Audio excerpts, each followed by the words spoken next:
बिस्मिल्लाहिर्रहमानिर्रहीम।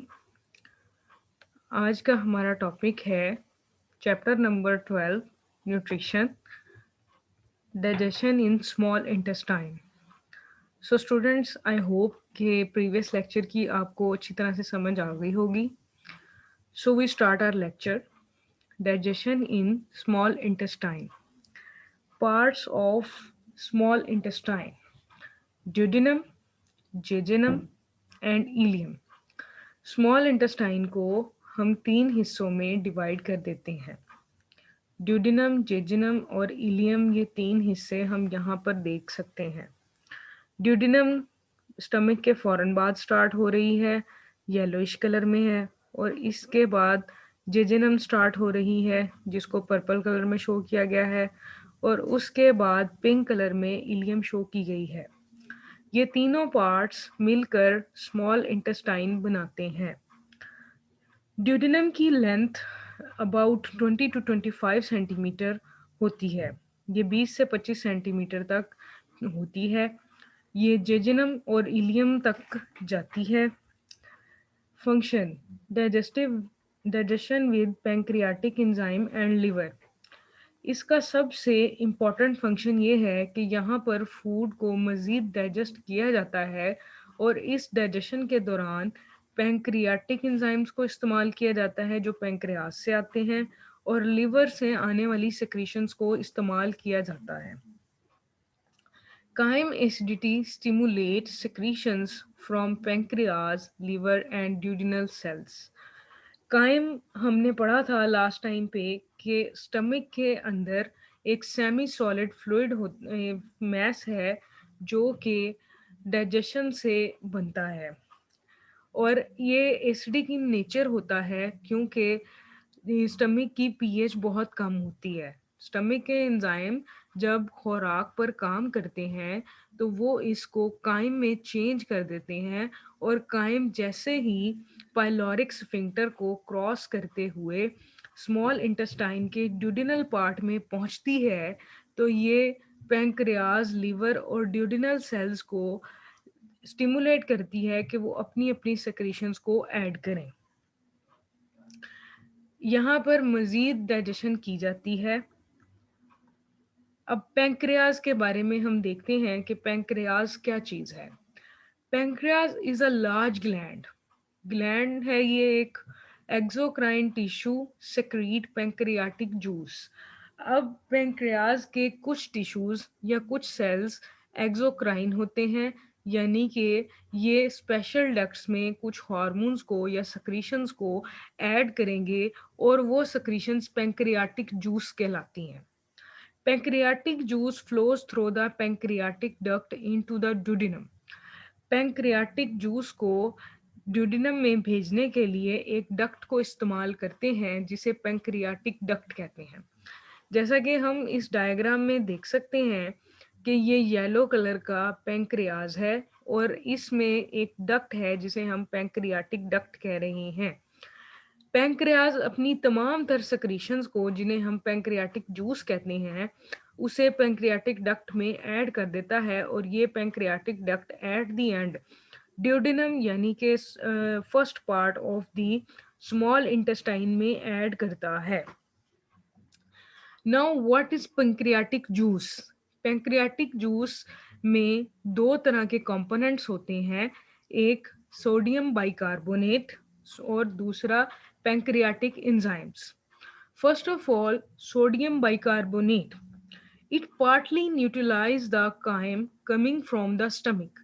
ये स्टमक से आने वाली काइम जो कि बहुत ज़्यादा एसिडिक थी, उसको न्यूट्रलाइज कर देता है पार्टली, यानी कि इसकी पीएच को, जो कि पहले 2 to 3 थी, अब ये उसको रेज करेगा और न्यूट्रलिटी के करीब ले आएगा, न्यूट्रल करने के करीब करीब आ जाएगी।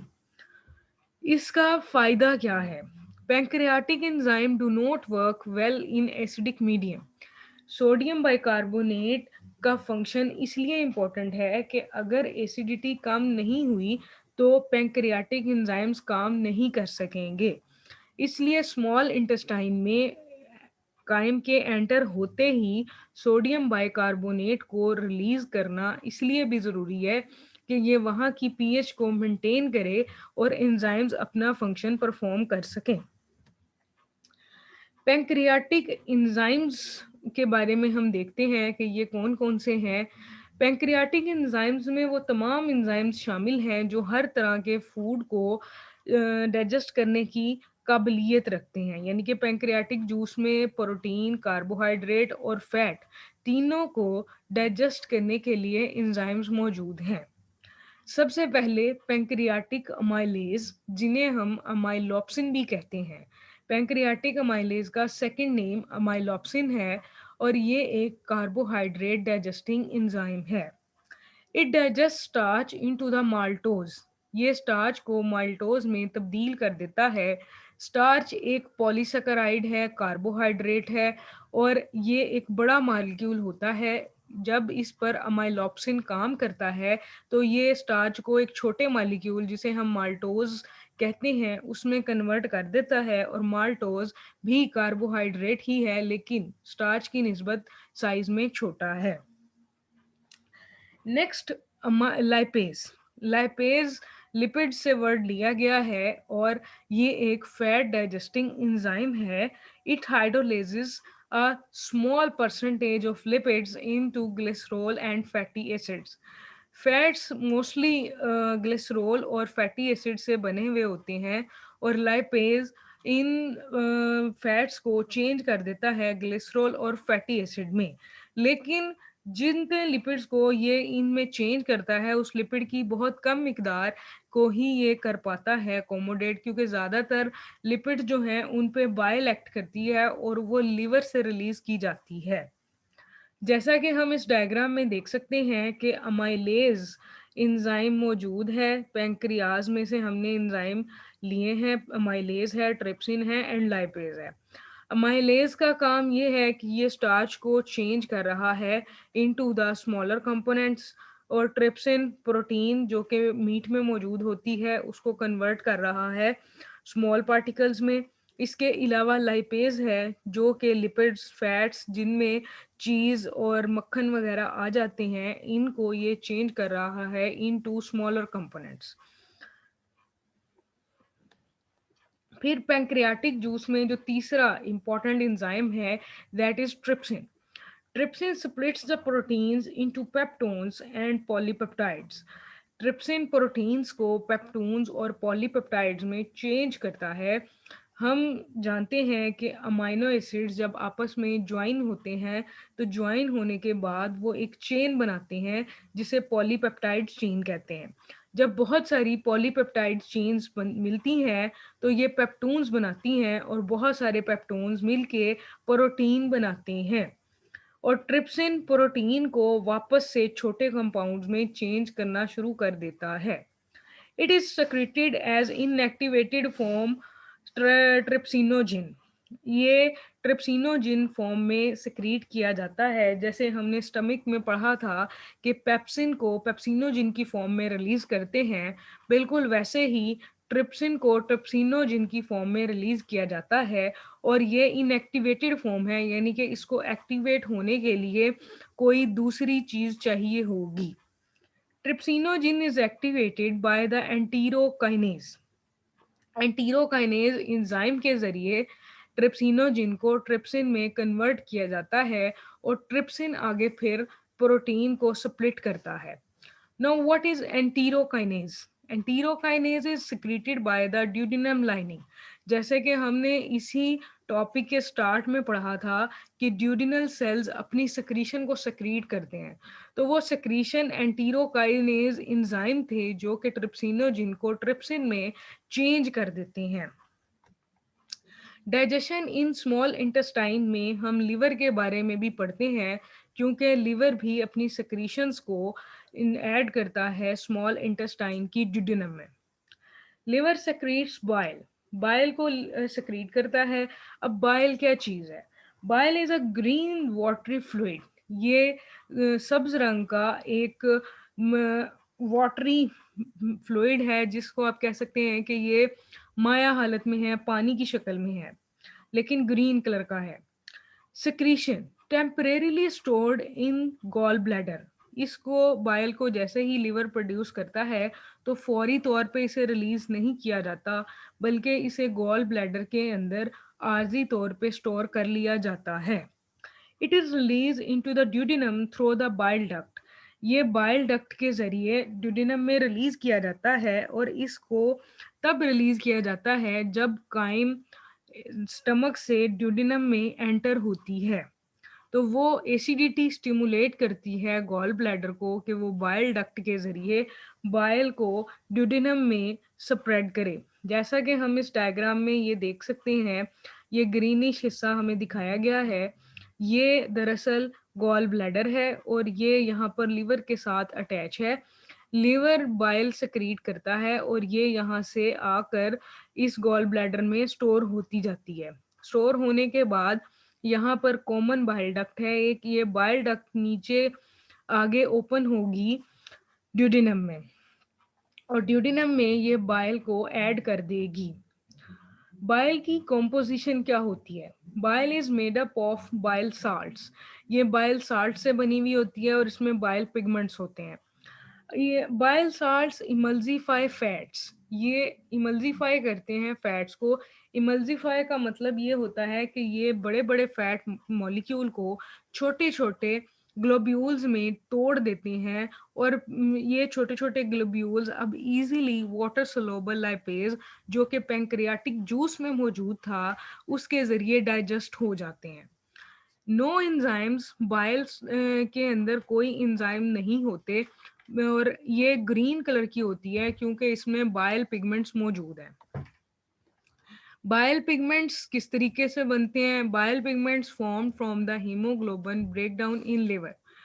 जब हीमोग्लोबिन की लिवर में ब्रेकडाउन होती है, हमारा जिगर आपको पता है कि डिटॉक्सिफिकेशन करता है, तो जो ब्रोकन सेल्स होते हैं, रेड ब्लड सेल्स, इनको लीवर में भेज दिया जाता है और वहाँ पे हीमोग्लोबिन को तोड़ा जाता है, तो उससे कुछ पिगमेंट्स प्रोड्यूस होते हैं जिन्हें बाइल पिगमेंट्स कहते हैं, और ये बाइल पिगमेंट बाइल को ग्रीन कलर देते हैं।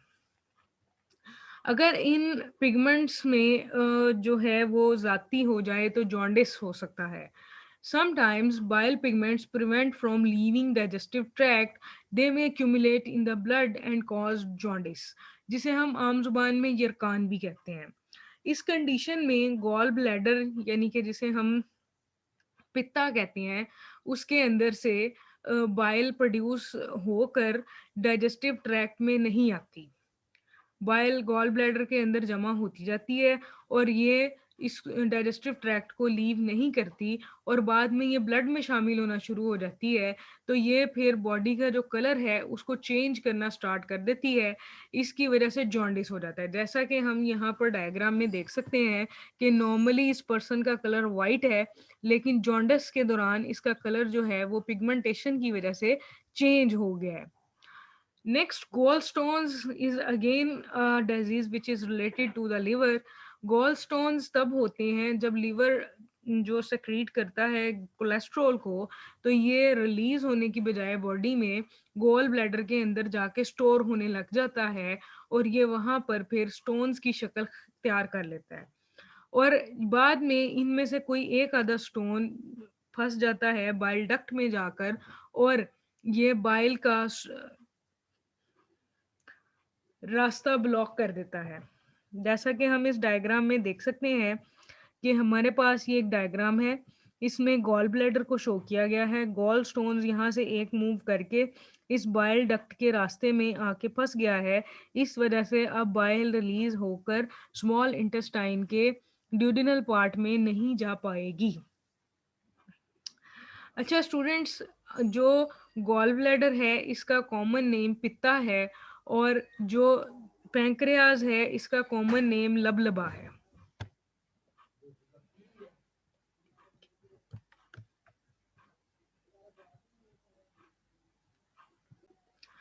लिवर का फंक्शन होता है it convert toxic substances to less toxic compounds, यानी कि हमारी बॉडी में जो ज़्यादा टॉक्सिक सब्सटेंसेस पैदा हो गए हैं जो हमारे लिए हार्मफुल हैं, उनको ये लेस टॉक्सिक कम हार्मफुल सब्सटेंसेस में चेंज कर देगा। लाइक अमोनिया जो कि हमारे अंदर प्रोड्यूस होती है, जब हमारे अंदर प्रोटीन टूटते हैं तो अमाइनो एसिड्स बनते हैं, और जब अमाइनो एसिड्स टूटते हैं तो अमोनिया बनती है। और अमोनिया की हमारी बॉडी में कहीं भी ज़रूरत नहीं होती, इसलिए ये एक वेस्ट प्रोडक्ट है। तो अमोनिया ज़्यादा हार्मफुल है हमारी बॉडी के लिए, क्योंकि ये हमारे अंदर मौजूद पानी के अंदर बहुत जल्दी डिज़ोल्व हो जाती है और हमें वाटर की डिहाइड्रेशन हो सकती है। इसलिए लिवर अमोनिया को लेस टॉक्सिक सब्सटेंस, जिसे यूरिया कहते हैं, उसमें कन्वर्ट कर देते हैं, और ये यूरिया किडनी के अंदर मौजूद होती है और इसको यूरिन के ज़रिए बॉडी से बाहर एक्सक्रीट कर दिया जाता है। सो लिवर हमारे डिटॉक्सिफिकेशन में इस तरीके से हेल्प करता है। लेसिरेशन ऑफ लिवर। अब लिवर के डिसऑर्डर्स क्या हो सकते हैं, ये लिवर के साथ क्या प्रॉब्लम्स हो सकती हैं? तो सबसे पहली तो लेसिरेशन आ जाती है। लेसिरेशन हम कहते हैं कि कोई बहुत ही डीप कट लग जाना, बहुत अंदरून अंदर तक जो है किसी चीज़ का कट जाना। तो liver can be easily ruptured. Liver बहुत आसानी से फट सकता है या जख्मी हो सकता है। The reason, it is large, fixed in position and fragile. इसकी वजह सबसे बड़ी ये है कि ये साइज में बड़ा है, अपनी पोजीशन में फिक्स है, वहां पर ये मौजूद है, आगे पीछे नहीं होता। और फ्रेगाइल है, फ्रेगाइल कहते हैं नाजुक को। ये बहुत नाजुक है, इजीली कटा जाता है। मे लेसिरेट बाय ब्रोकन रिब। जब किसी एक्सीडेंट या किसी भी ऐसी चोट के दौरान जिसमें रिब टूट जाए, पसलियां टूट जाती हैं और टूटने के बाद इसके अंदर धंस जाती हैं या इसके ऊपर से गुजरती हैं, तो वो इसको ब्रेक कर देती हैं, तोड़ देती हैं या इसमें कट लगा देती हैं। Severe inter bleeding. और जब इसमें लेसिरेशन होती है, कट लगता है, तो उसके नतीजे में बहुत ज़्यादा इंटरनल ब्लीडिंग होने लग जाती है। Here we can see a diagram. इसमें हम देख सकते हैं कि यहाँ पर इंटरनल जो है ब्लीडिंग से पहले ये ली गई है। तो ये एक कट है जो कि लीवर के अंदर लगा हुआ है और ये लेसिरेशन को शो कर रहा है। लेसिरेशन के बाद easily ruptured in large liver. Second disorder में भी इन लार्ज लिवर के लिवर साइज में बड़ा हो जाता है, और उसकी 4 रीजंस यहाँ पर दी गई हैं। हार्ट माल फंक्शनिंग, के दिल सही तरीके से काम नहीं करता। हेपेटिक कैंसर, हेपेटिक का वर्ड हम मोस्टली लिवर के लिए यूज करते हैं, जैसे हेपेटिक आर्टरी, हेपेटिक नर्व। तो हेपेटिक कैंसर के लिवर कैंसर भी कॉज हो सकता है। आपको पता है कैंसर में चीज का साइज बढ़ता है। फिर हेपेटाइटिस, हेपेटाइटिस में भी लीवर का साइज बड़ा हो जाता है, क्योंकि इसके इंटरनल फंक्शंस जो हैं उस पे बहुत ज़्यादा लोड हो जाता है और ये स्वेल हो जाता है। ये हेपेटाइटिस भी इन लार्ज लिवर की वन ऑफ द रीज़न है। बीइंग अल्कोहलिक, जो लोग बहुत ज़्यादा शराब को कंज्यूम करते हैं, उनमें भी इन लार्ज लिवर देखा गया है। इसके अलावा स्टूडेंट्स, हमारे पास एक हार्मोन है दैट इज सेक्रेटिन। ये लिवर की और पैंक्रियाज की सेक्रीशंस को कंट्रोल करता है। सेक्रेटिन को सेक्रीट कब किया जाता है? It is secreted by the internal mucosa of the duodenum on entry of chyme from stomach. जब काइम स्टमक से ड्यूडेनम में एंटर होती है, तो ड्यूडेनम की इंटरनल म्यूकोसा यानी कि internal lining, mucosa internal lining को कहते हैं, और इंटरनल लाइनिंग में सेक्रीट करती है सेक्रेटिन को। वहाँ पे कुछ ग्लैंडुलर सेल्स हैं जो कि सेक्रेटिन को सेक्रीट करते हैं, और सेक्रीट होने के बाद ये ब्लड में रिलीज कर दिया जाता है। और रिलीज होने के बाद जैसे ही ब्लड पैंक्रियाज या लीवर में से पास आउट होगा, तो ये पैंक्रियाटिक जूस बना दिया जाएगा और साथ में बाइल रिलीज की जाएगी। Now its function is to stimulate hepatic and pancreatic secretion and to inhibit gastric juice in production. ये gastric juice को प्रोड्यूस होने से रोकता है और पैंक्रियाटिक और हेपेटिक सिक्रीशन को बढ़ाता है। जैसे कि हम नीचे से इस डायग्राम को देख सकते हैं कि यहाँ पर एक इंटेस्टाइन जो है जी मौजूद है, और इंटेस्टाइन से हम अगर इसके इंटरनल पार्ट को काट कर देखें तो हमें रेड ब्लड सेल्स दिखाई देते हैं, जिसके अंदर एसिडिटी साथ में मूव करवा दी जाएगी। इंटेस्टाइन साथ ही यहाँ पर अब रिलीज कर देगी सेक्रेटिन को, और सेक्रेटिन आगे मूव करेगा toward the liver and pancreas, और पेंक्रियाज पैंक्रियाटिक जूस को और लिवर बाइल को रिलीज कर देंगे। फिर हम मूव करते हैं toward the second part of the small intestine that is jejunum. Jejunum second part है। अगर इसकी लोकेशन की बात करें तो ये ड्यूडेनम और इलियम के दरमियान में मौजूद है, जैसे कि हम ये रेड कलर देख सकते हैं, ये ड्यूडेनम और जेजनम के दरमियान में मौजूद है। लेंथ, इसकी लेंथ 2.4 मीटर इन लेंथ है ये, और जो कि 2/5 हिस्सा है स्मॉल इंटेस्टाइन का। और फंक्शन इसका ये है कि जो कोई फूड ड्यूडेनम में डाइजेस्ट नहीं हो पाती, that is move toward the jejunum, और जेजेनम में भी इंटेस्टाइनल जूस और ग्रुप ऑफ एंजाइम होते हैं जो कि इस फूड को मजीद डाइजेस्ट कर देंगे, और यहाँ से भी जो फूड अनडाइजेस्टेड रह जाएगी that will again send into the ileum, उसकी डाइजेशन इलियम में होगी। Ileum, it is the third portion of small intestine, ये स्मॉल इंटेस्टाइन का लास्ट और थर्ड पोर्शन है। जैसा कि हम यहाँ देख सकते हैं कि this is the third portion, और ये 3/5 ऑफ स्मॉल इंटेस्टाइन होता है, यानी कि अगर हम स्मॉल इंटेस्टाइन को 5 पार्ट्स में डिवाइड करें तो 3 पार्ट्स इसके हिस्से में आते हैं। Then function completely digest undigested food from the duodenum, duodenum में जो फूड रह जाता है या जेजेनम में फूड रह जाता है उसको ये कंप्लीटली डाइजेस्ट कर देता है। इसमें भी इंटेस्टाइनल जूस होता है जिसके अंदर ग्रुप ऑफ एंजाइम्स पाए जाते हैं। It absorbs the products of the digestion, तो इसी हिस्से में प्रोडक्ट्स ऑफ डाइजेशन को भी एब्जॉर्ब किया जाता है जो डाइजेशन के नतीजे में बनते हैं। ये कुछ एंजाइम्स दिए गए हैं ह्यूमन डाइजेस्टिव सिस्टम में जो पाए जाते हैं। फर्स्ट ऑफ ऑल एमाइनोपेप्टाइडेज है, ये पॉलीपेप्टाइड्स इसका सबस्ट्रेट है। डाईपेप्टाइड्स में ये उनको चेंज कर देता है, पॉलीमीन मैनी डायमीन टू, यानी कि टू टू मॉलिक्यूल्स में ये उसको चेंज कर देगा। एरिप्सिन है, ये डाईपेप्टाइड्स पे एक्ट करेगा और ये उनको अमाइनो एसिड में चेंज कर देगा। फिर लाइपेज है, ये फैट्स को फैटी एसिड और ग्लिसरॉल में चेंज कर देता है। माल्टेज माल्टोज पे एक्ट करता है और ये ग्लूकोज में चेंज कर देता है। माल्टोज 2 ग्लूकोज मॉलिक्यूल से बना हुआ एक डाइसैकराइड है। लैक्टेज लैक्टोज पे काम करता है और ये ग्लूकोज और ग्लैक्टोज बनाता है। लैक्टोज शुगर होती है जो कि ग्लूकोज और ग्लैक्टोज से बनी होती है। Absorption of food, food absorb कैसे होता है? Nearly all absorption of products of digestion take place in the ileum, तकरीबन तकरीबन सारी एब्जॉर्प्शन जो है वो इलियम वाले पार्ट में होती है। और इलियम में विलाय या जिनको सिंगल विलस कहते हैं ये मौजूद होते हैं। What are villi? Villi are the folds at the internal surface of the ileum. Ileum की इंटरनल सरफेस पे कुछ फोल्ड्स होते हैं जिन्हें हम विलाय कहते हैं। It exhibit velvety appearance, velvety appearance velvet type यानी कि नर्म नर्म मखमली जो है ये अपीयरेंस शो करते हैं। It is due to the finger like outgrowths, यहाँ पर फिंगर लाइक उंगली की तरह की आउटग्रोथ्स मौजूद होती हैं।